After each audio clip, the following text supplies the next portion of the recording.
This clause flips the liability. If you sign this, sir, your company takes the fall. The boardroom went dead quiet. Maya Williams' words hung in the air like a suspended hammer just waiting to drop.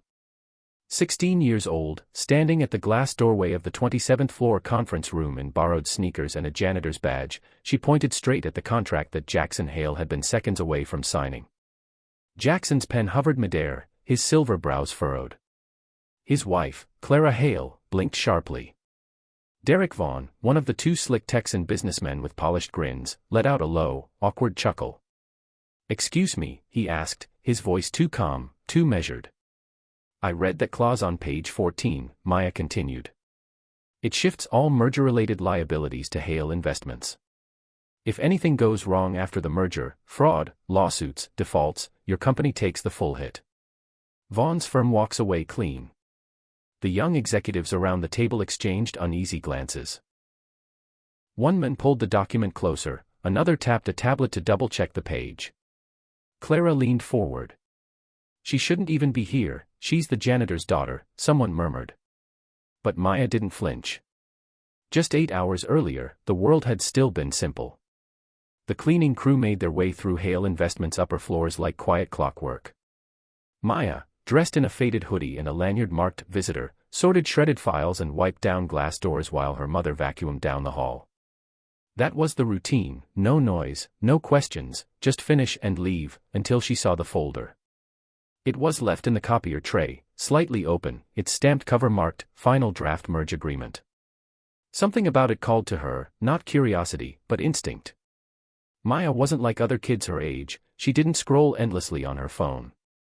She read policy manuals, watched business documentaries with her grandfather, and once wrote a school essay titled, "How Enron Collapsed." She opened the folder slowly, eyes scanning the legalese. Then she paused. It was subtle, buried in subparagraph C, line 3 of the liability clause, but it was there, a reversal of responsibility.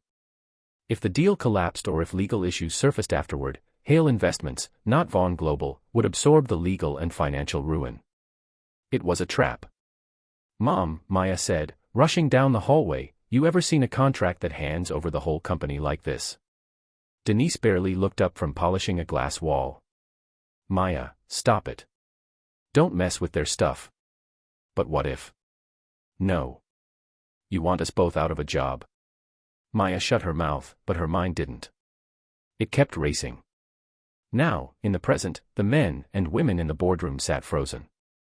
Clara's hand tensed around the armrest. Vaughn's gaze narrowed. Jackson Hale stared at Maya. Slowly, he lowered the pen.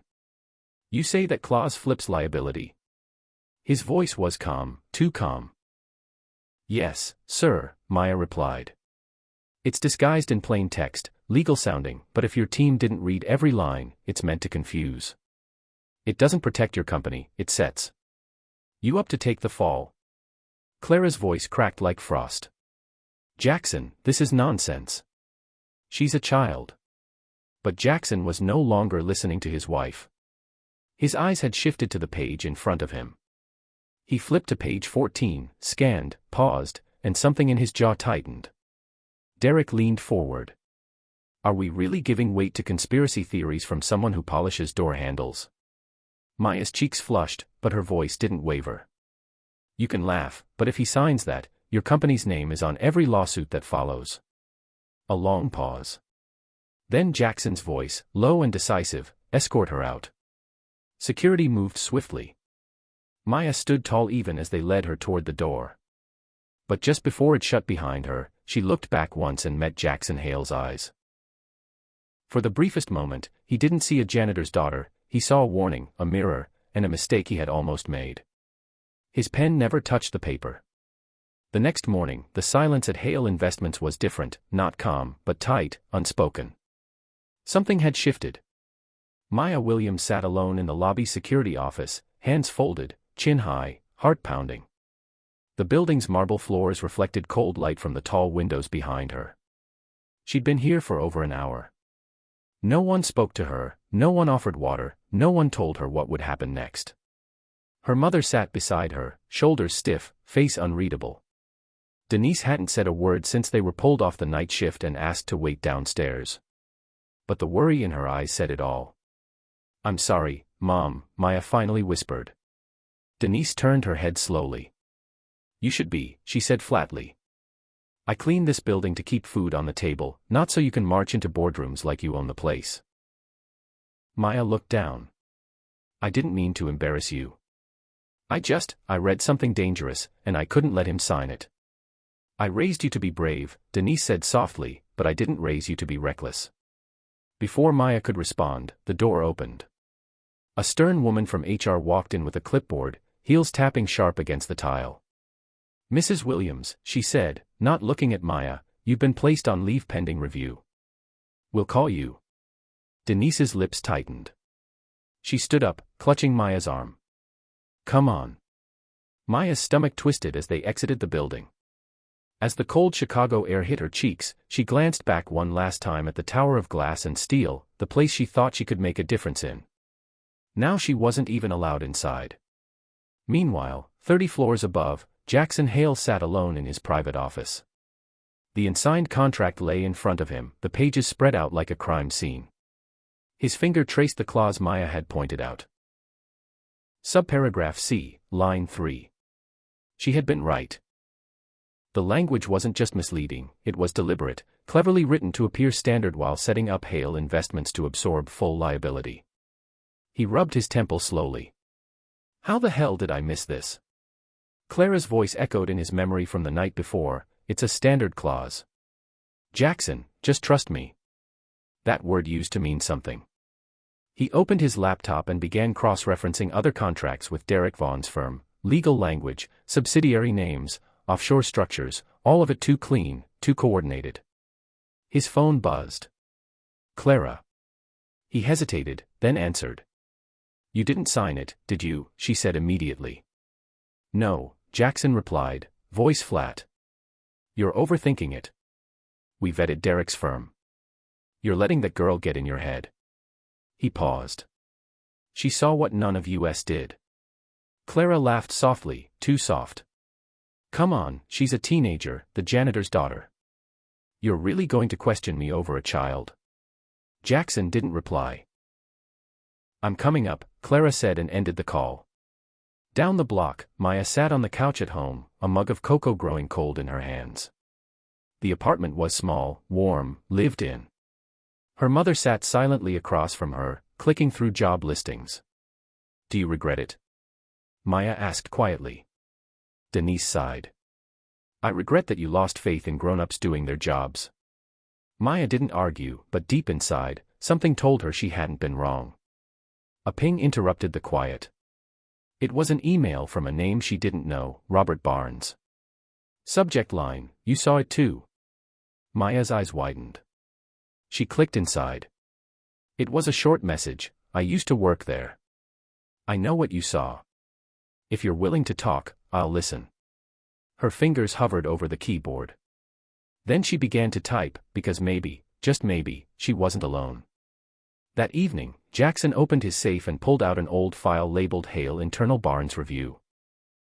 He flipped through pages of flagged risks, buried audits, reports his board had ignored 2 years ago.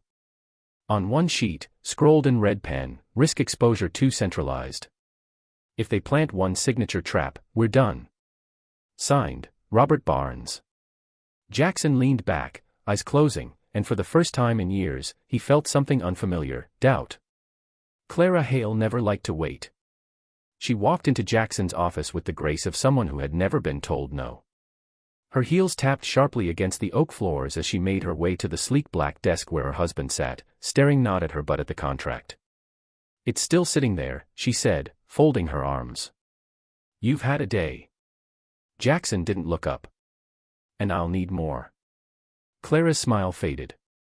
"Jackson, this deal is time-sensitive. Derek is offering terms no one else would touch. You saw the numbers.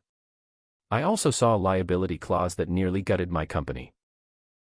Clara walked around the desk, trailing a manicured nail along the edge of the contract. "One clause, legal language. You know how these things work. Don't tell me you're giving weight to the janitor's daughter over me." that made him look up slowly.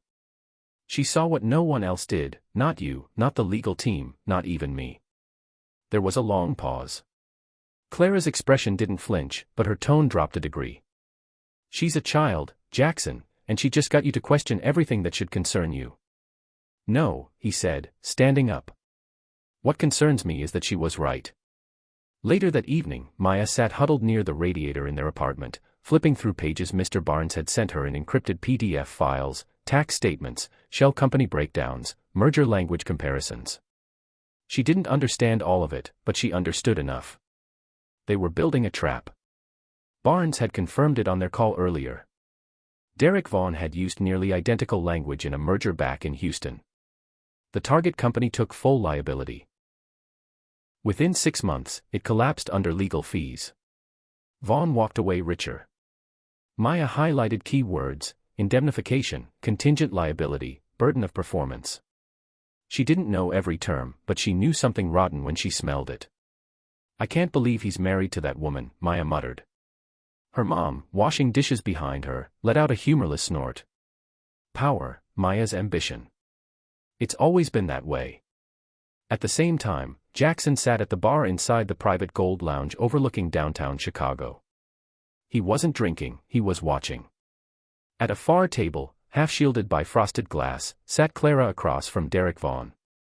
They were laughing. Clara's hand rested lightly on Derek's wrist. His grin was wide, easy, like old friends, or something more. Jackson's jaw tensed. He couldn't hear the words, but the body language told him enough. Clara leaned in, Derek nodded, then handed her a small flash drive before gently brushing her fingers in a gesture that wasn't professional.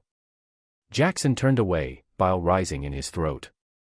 Was this the woman he'd built a life with, or had she been using him from the beginning? Back at home, Maya's phone buzzed. Text from Barnes: look into Clara's spending habits. 3 offshore transfers in her name: Cayman, British Virgin Islands, and Zurich. Maya's eyes widened. She's in on it, she whispered. She's not just clueless, she's involved. She opened her laptop and pulled up public transaction records. Her hands trembled. There it was, Clara Hale's name tied to a dormant trust account in the British Virgin Islands. At that very moment, Jackson opened his email and saw a message from his bank's internal compliance team.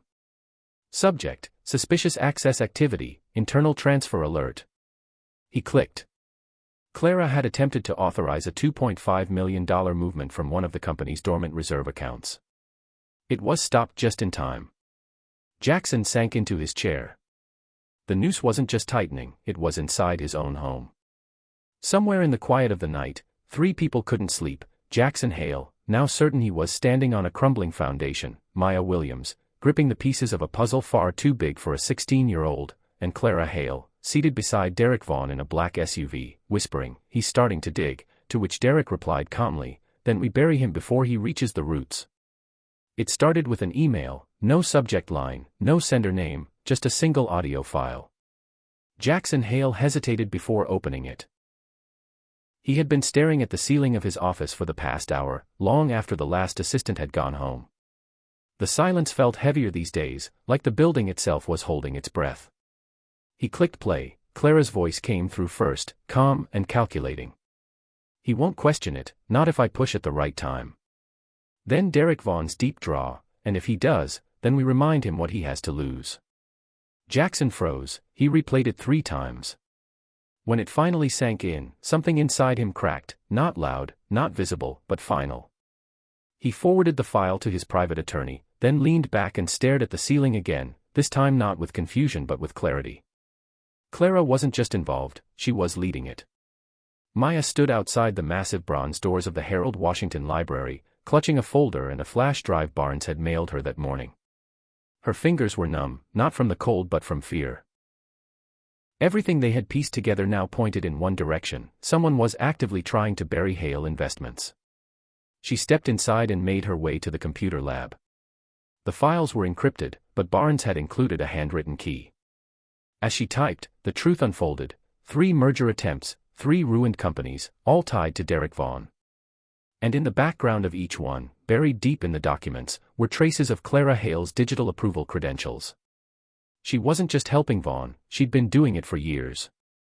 That evening, Maya tried to deliver the physical documents to Robert Barnes at his apartment, but when she arrived, the door was ajar. Inside, it was empty, no signs of struggle, no sign of Barnes, just a single envelope on the kitchen table labeled MW. She opened it. Inside were two things, a thumb drive and a post-it note that read, "They know I'm helping you. Don't come back here. Find someone you trust soon." Back in the city, Jackson sat in his car outside an old courthouse. The building had closed years ago, but he wasn't here to speak with a judge, he was meeting Victoria Chan, a civil rights attorney and former prosecutor known for taking cases no one else dared touch. She entered without fanfare, her black wool coat flapping behind her like a cloak of quiet justice. "Hale," she said, sliding into the passenger seat. "You came to the right person, but this is bigger than contract fraud." "I know," Jackson said. "You're dealing with organized financial subversion, maybe racketeering." "I need to protect my company," he said, "and I need to protect a girl who saw it first." Victoria raised an eyebrow. "A girl? She's 16, her name's Maya Williams." She caught it before any of us did. For the first time, the lawyer smiled. "Then she may be our most valuable witness." The next morning, Maya returned to Hale Tower. Security was tighter now, she wasn't on the list, so she waited, cold fingers wrapped around a bag of evidence, until one of the junior staff, someone she recognized from late-night vacuuming shifts, walked by. He paused, glanced around, and whispered, "Mr. Hale said if you ever came back, I should take you, straight up." When Jackson saw her, something in him softened. He stood, extended a hand, not like a CEO but like a man finally seeing his own blind spots. "I owe you more than an apology," he said. "I owe you the truth." Maya looked up at him, her voice quiet but firm. "Then let's get it out before someone else disappears." They sat side by side in his private conference room, papers and screens spread around them like a battlefield map. Victoria Chan joined minutes later, nodding once at Maya. "This is your war now," she said, "but with the right moves, we win it before they even know we're fighting." Maya nodded, nerves taut but steady, because for the first time, she wasn't fighting alone. The cracks in the marble weren't just breaking apart a building, they were letting the truth come through. The courtroom wasn't scheduled yet, no subpoenas had been issued, and no press conference had broken the news, but the war had begun. Inside Jackson Hale's office, the walls were no longer decorated with corporate awards and investment forecasts, they were now lined with whiteboards scribbled full of timelines, connections, bank transfers, and alias names. At the center of it all sat Maya Williams, a 16-year-old girl with a borrowed laptop and a folder full of secrets. Victoria Chan stood near the window, phone pressed to her ear, voice low but urgent. Jackson, silent, pored over a printed spreadsheet, his jaw clenched tight. Then Victoria hung up. "That was my contact at the Justice Department. They're watching Vaughn quietly, but they need more to move forward." Maya reached into her backpack and slid over a yellow file. "This just came in," she said, "from Barnes before he disappeared." Jackson took the folder. Inside were offshore account ledgers. 3 names jumped off the page. Clara Hale, Derek Vaughn, and a company called Ravencross Holdings, a shell corporation registered in Bice, funneling payments every quarter from failed merger settlements. Victoria whistled. "This is more than fraud, this is a long game, predatory, calculated." "And it started right under my roof," Jackson said bitterly. That night, Maya and her mother sat on the fire escape of their apartment building. The city below buzzed with yellow taxis and music floating up from restaurant patios. Denise handed Maya a mug of chamomile tea, her hands trembling. "They called again," she said. "Told me if I don't keep quiet, they'll cancel your school record. Said they can make things disappear." Maya stared ahead. "They already tried. You're a child, Maya. This isn't your fight. It became mine the second they used people like us as their cover." Her voice was calm, certain, and in that moment, Denise saw something she hadn't expected to see, not defiance, but purpose. A sense that Maya wasn't trying to prove anything, she was simply trying to make something right. The next day, Jackson entered the main hall of the Hale Foundation Gala, wearing a black tuxedo and a tighter expression. The gala was his wife's idea, charity, media, smiling donors. It had always been Clara's domain, but tonight Jackson took the mic. "Before we begin," he said, sweeping the glittering crowd, "I want to speak to you not as a CEO but as a man who's made mistakes." Clara froze beside the champagne table, her fingers tightening around the stem of her glass. "Years ago, I believed building an empire meant trusting only the numbers," Jackson continued. "But numbers don't betray you, people do." The room murmured, a few eyes darted toward Clara. "I've reopened every document our board has ever signed, and what I found, what one brave young woman found, has shaken me to my core." Victoria stood near the back, arms crossed, expression unreadable. Jackson stepped down from the mic and left the room before anyone could ask questions. That night, Maya sat in front of her bedroom window, watching the blinking lights of the skyline. A folder lay open on her lap, filled with newly flagged emails. One line from Clara to Derek stood out like a blade. "He's starting to pull away. You know what to do." Just as she began copying it to a secure drive, the lights flickered, then her laptop screen went black. Her phone vibrated with one message from an unknown number: "Stop digging or we dig first." Maya's hands shook, but she didn't close the laptop. She picked up a Sharpie and wrote 3 words on a fresh page: "Not backing down." Because this wasn't just a company anymore, it was a battleground, and the girl they thought no one would listen to was becoming the voice no one could ignore. The morning headlines hadn't broken yet, but the whispers had already begun. In the financial district, rumors passed between elevators and espresso machines. Hale Investments was under internal review. An anonymous whistleblower, a halted merger. Some said it was routine, others said it smelled like blood in the water. Inside his office, Jackson Hale sat stone-faced, staring out at the city skyline. "I built this company from scratch," he muttered, "and I nearly handed it over to a ghost in a tailored suit." Victoria Chan, seated across from him, flipped through the evidence file. "You didn't hand it over," you paused. "That's what matters." She set down the page with the BICE account routing numbers, Vaughn's signature move. "But it's no longer just about business," she added. "It's about justice." Meanwhile, Clara Hale descended the grand staircase of their Lakeshore Drive penthouse, dressed in navy silk, as if nothing was unraveling beneath her feet. The housekeeper handed her a cream envelope. This was left in the mailbox. She opened it casually. Inside was a single photograph of Jackson standing with Maya and Victoria, heads bent over a set of documents, 3 signatures circled in red, and a sticky note: "You're losing control." Clara didn't blink. She reached for her phone and called Derek Vaughan.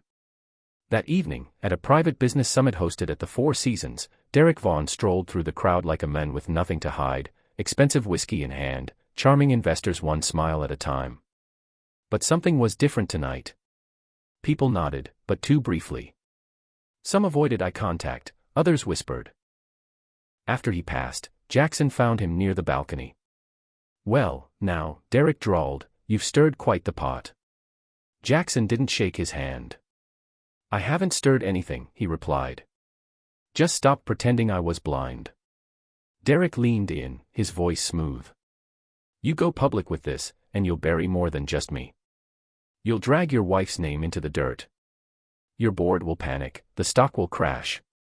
Is that the legacy you want?" Jackson didn't flinch. "I'd rather lose a company than live a lie." Back at Maya's apartment, her mother hung up the landline and turned to her daughter. "That was the school principal," she said quietly. "Someone's filed a complaint that you're emotionally disruptive on school property." Maya blinked. "I haven't even been to school this week." Denise's hands trembled. "They're trying to push you off balance. You're making them nervous." Maya looked down at the pile of files in her lap. She didn't feel nervous, she felt ready. By the end of the week, Victoria filed the first legal motion, a request for an injunction and an independent audit of Vaughan Global. She also filed a whistleblower protection petition for Maya Williams. The media caught wind before sunset, breaking: Hale Investment suspends merger pending legal review. Anonymous teen identified as a key witness. Photos of Maya from a school website were cropped, shared, retweeted. Some praised her, others doubted her, a few attacked. But none could ignore her. At dawn the next morning, Jackson walked into the boardroom and placed a stack of documents on the table. His executives sat waiting, faces drawn tight with tension. "I should have seen this sooner," he began, "but I let comfort blind me." He passed out the audit, the shell companies, the emails, the audio clip. Then he looked them all in the eye. "You've got a choice," he said. "Help me clean this house from the inside, or watch it burn from the outside." No one spoke, but one by one, they began to nod. Miles away, in a cafe near the Loop, Clara Hale sat across from Derek Vaughn once more.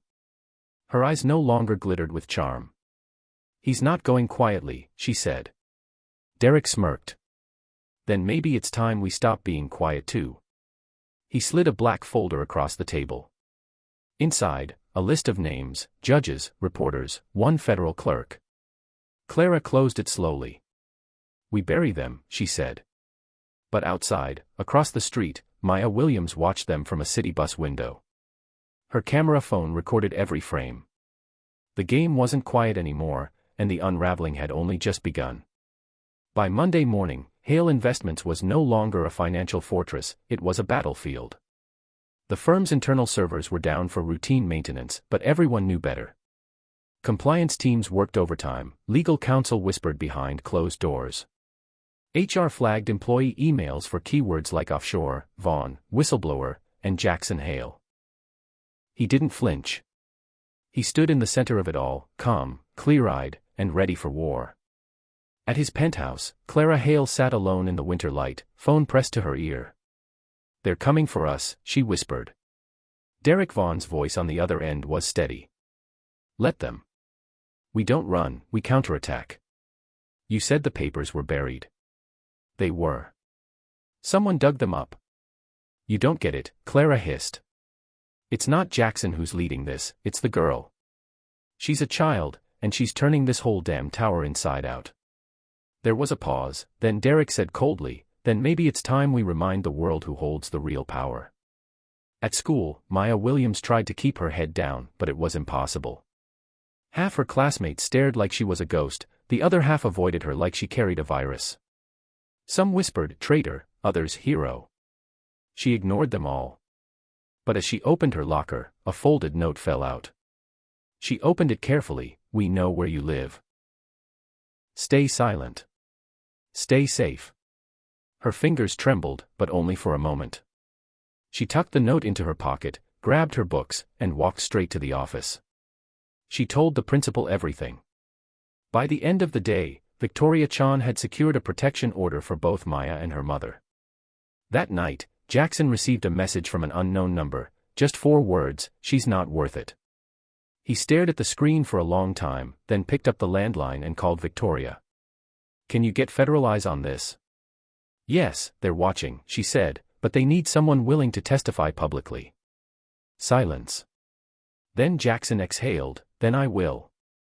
The next morning, the Chicago Tribune ran the story, "CEO exposes internal conspiracy, teen whistleblower linked to unraveling billion-dollar scheme." Maya's name wasn't printed, but the story was everywhere, talk radio, Twitter, morning TV.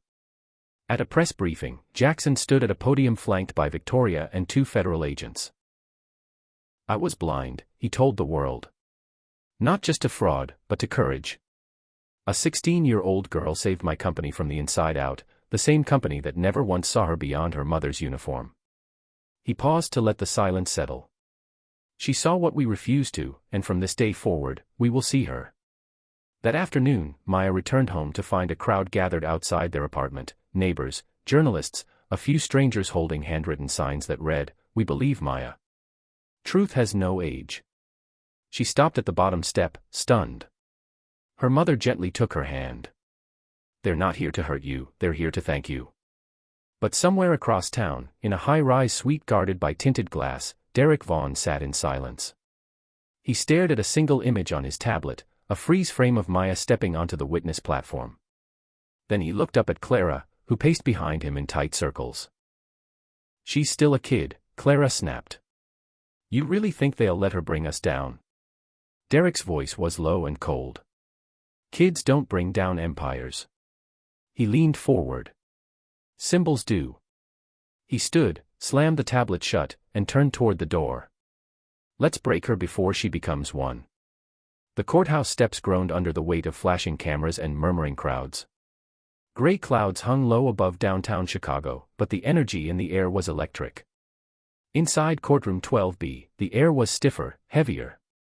Jackson Hale adjusted his tie and glanced at the wooden double doors behind him.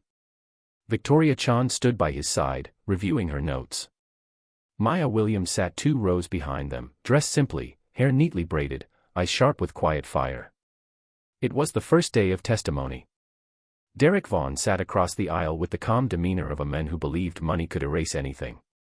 Clara Hale, poised in a slate-gray suit, sat beside him, her eyes empty, lips unmoving. The judge entered. All rise. Victoria opened with precision. She painted the picture not with fire but with facts, contracts, dates, forensic analysis. One by one, she exposed the network of shell companies and forged authorizations that funneled corporate liability straight to Hale Investments while Vaughn and Clara profited quietly offshore. Clara didn't look at Jackson once.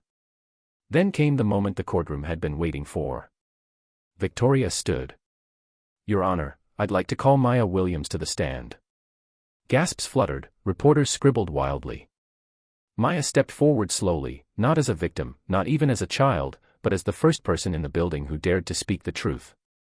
She placed her hand on the Bible, swore in, and sat down. Victoria smiled gently. Miss Williams, how did you first come to be involved in this matter? Maya's voice was steady. I was helping my mom on the 27th floor. She's on the night cleaning staff. I saw the contract in the copy room. The signature at the bottom didn't look right, and when I read the fine print, it didn't sound right either. Victoria nodded. What stood out to you? There was a clause buried deep. It transferred all liability from Vaughn's firm to Mr. Hale's company if something went wrong. Only one side would take the hit. Victoria leaned forward. Why speak up? You were 16. No one asked you to read it. Maya looked directly at Clara, then Derek, then back at the jury. Because just because I clean your floors doesn't mean I don't see the dirt. The courtroom froze, even the judge's expression shifted. Clara's hand twitched. Derek didn't smile this time. Cross-examination came hard. Vaughn's attorney tried to rattle her. Miss Williams, did you understand all the legal terminology in that contract? No, sir, Maya said, but I understood enough to know someone was hiding something.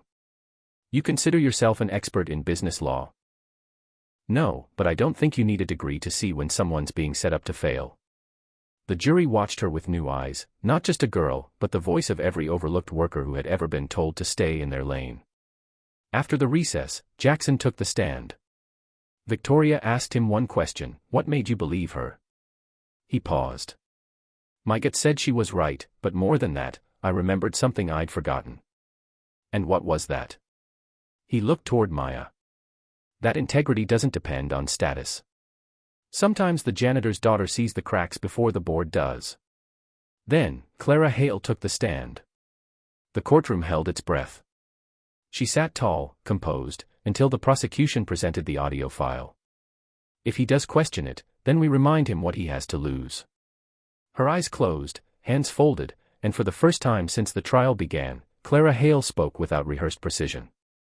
I didn't mean for it to go that far, she said, voice hollow. I thought if I could just push the deal through, Jackson wouldn't have to know. And when Maya exposed it? Victoria asked. Clara's voice cracked. I wanted her gone because she saw everything I had worked so hard to keep hidden. Outside the courthouse, cameras waited like wolves. Maya exited through the side door, Jackson followed behind her. You didn't have to come, she said. I owed it to you, he replied, to be the man you thought I was when you walked into that boardroom. She smiled faintly. You're getting there. Inside, Clara returned to her seat next to Vaughn. She didn't speak, but her silence said enough. The empire was cracking, and in the eyes of the jury, they'd seen not just fraud but betrayal, of trust, of truth, of the people no one thought would ever speak. Tomorrow they would deliberate. Tonight, the world waited. The verdict came just before noon. The jury filed in with solemn faces. Maya sat between Victoria Chan and her mother, gripping the hem of her skirt. Jackson Hale stood behind them, hands clasped tightly in front of him. On the other side of the courtroom, Derek Vaughn smirked faintly. Clara Hale stared at the floor. The judge called the court to order. On the count of conspiracy to commit corporate fraud, we find the defendants guilty. On the count of falsifying financial documents, guilty. On the count of obstruction and tampering with legal contracts, guilty. Each word fell like a gavel striking stone, a lifetime of manipulation undone. Derek's smirk vanished. Clara closed her eyes. The judge issued the sentence swiftly, 10 years in federal prison for both defendants, with no chance of parole in the first 7. Maya exhaled for the first time in days. Outside the courthouse, the world had changed. Reporters shouted questions, microphones thrust forward. Maya, how does it feel to be the girl who saved a corporation? Mr. Hale, will you rebuild Hale Investments? Victoria, what's next for your young witness? Maya didn't answer them all, just one. What do you want people to remember from this case? She paused, then looked directly at the nearest camera. That truth doesn't depend on your title, and justice doesn't care how clean your shoes are. In the weeks that followed, Hale Investments didn't collapse, it reformed. Jackson Hale initiated a full restructuring.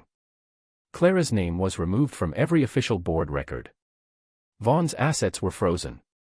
Victoria Chan was brought on as chief ethics counsel, and Maya Williams was offered a full scholarship. At a press conference inside the building she once. Jackson announced the news personally. Today, he said, Hale Investments is establishing the Maya Williams Fellowship for Young Minds with Vision and Courage. Maya didn't just protect this company, she reminded us who we are supposed to be. Applause rose like thunder. Maya stood beside him, blazer over a white blouse, the faintest smile on her lips. Later that night, Jackson sat in his office, not alone. Maya stood across from him, holding a manila envelope. I got my Columbia acceptance letter, she said, eyes shining. He smiled. You earned more than that, you've got a seat at any table you want. Now she hesitated, then asked, do you regret any of it? He looked out the window, the skyline of Chicago glowing gold. I regret that I didn't see it coming, he said softly, but I don't regret who stood up when I couldn't.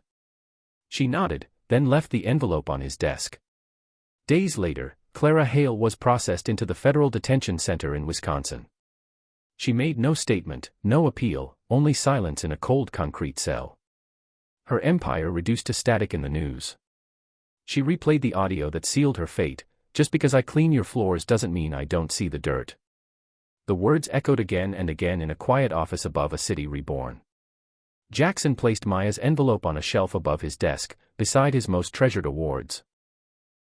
Beside it, a plaque read, Truth isn't loud, but it lasts. He leaned back in his chair, closed his eyes. A girl once pointed to a signature and changed everything. And now, from the ashes of deceit, a new foundation stood tall, cleaner, stronger, and unshakably honest. The empire hadn't fallen, it had been rebuilt by the one they never saw.